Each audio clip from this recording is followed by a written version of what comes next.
All right, post-game press conference, NCAA round 2 here with Gettysburg. If you guys could first and foremost just introduce yourself. Peter Toner, head coach.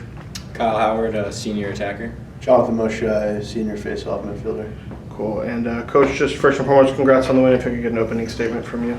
Thanks. Yeah, I mean, I give Scranton a ton of credit. They put us on the ropes early in that game. It was definitely back and forth, and I think as the game wore on and we started to maximize some of our possession time, I think our leadership and our veteran players kind of took over, especially in the offensive end. I mean, there was a big stretch where we didn't have to play a lot of defense, and obviously that starts with these two guys. Moshe won a lot of face-offs in the middle of the field, possessions for us, and then certainly Kyle on the offense getting it going. And we had a bunch of posts early.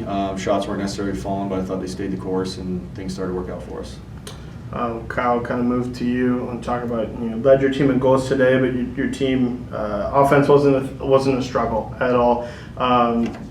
Overall, 63 shots in the game.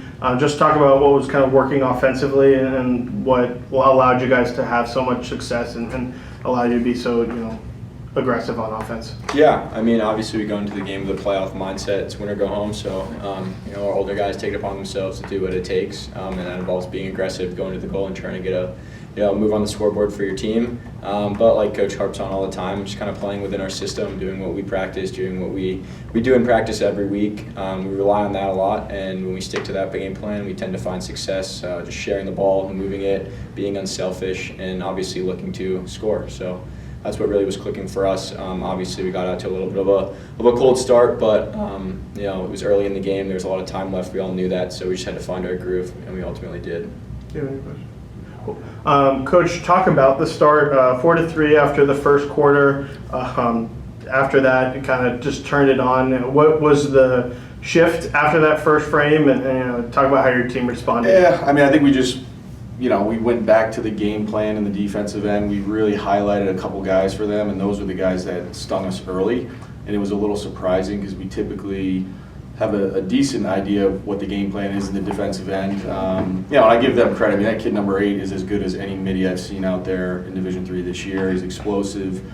He shoots the ball extremely well. We probably didn't get the best out of Chase early, but he started getting into a groove, making some saves as well. And then again, where Moshe starts to even out the possessions in the middle of the field, it just takes so much more pressure off your defense and allows our offense to kind of get to work, read and react to what they're doing, make some adjustments in game. And I give the assistant coaches a lot of credit. I mean, they're constantly making minor tweaks and adjustments in the offensive end to make sure these guys are getting the opportunity to get matchups and get their hands free and ultimately be able to get shots on goal that are quality shots. They gave us everything we'd handle that first quarter, and I think the guys responded well to that in between quarters, timeout and adjustment, and then I give them the credit. They just started making plays.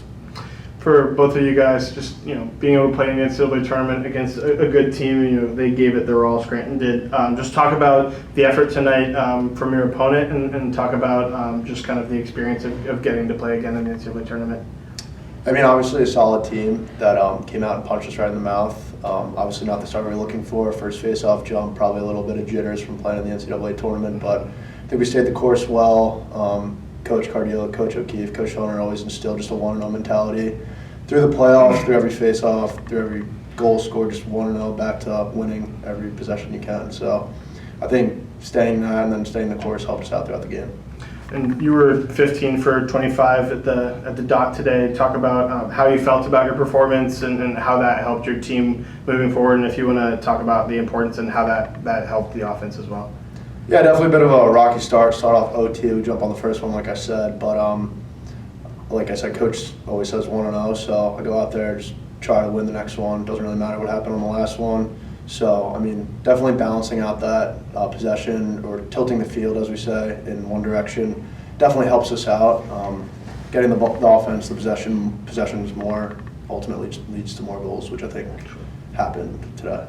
Yeah, I mean, he harped on it. Everybody knows in the game of lacrosse how important the possession battle is. When we got our guy, winning the majority of them obviously helps us get into that groove, kind of find our fit within our system, and get more opportunities to go at their defense and figure out what works and what doesn't work. So obviously it's extremely important to have our guy winning the majority of the faceoffs, and tonight that happened, and the result was a lot because of the performance at the X, which was really important for us.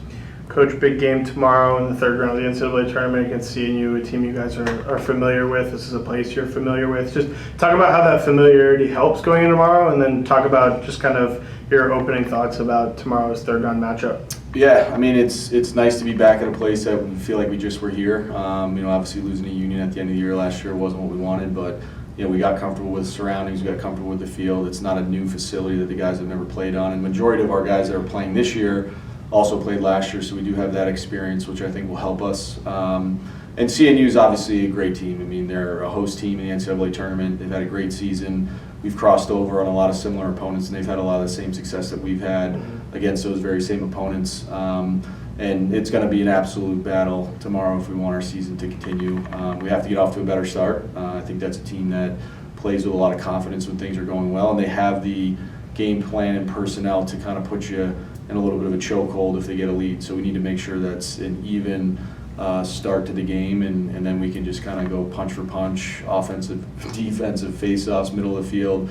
I think it's just going to be two really good teams going at each other with a chance to earn another week of practice and survive and get to an Elite Eight. And, drawing back from that experience last year, we both have it. We both were in that setting. So I think both of us understand what it's going to take.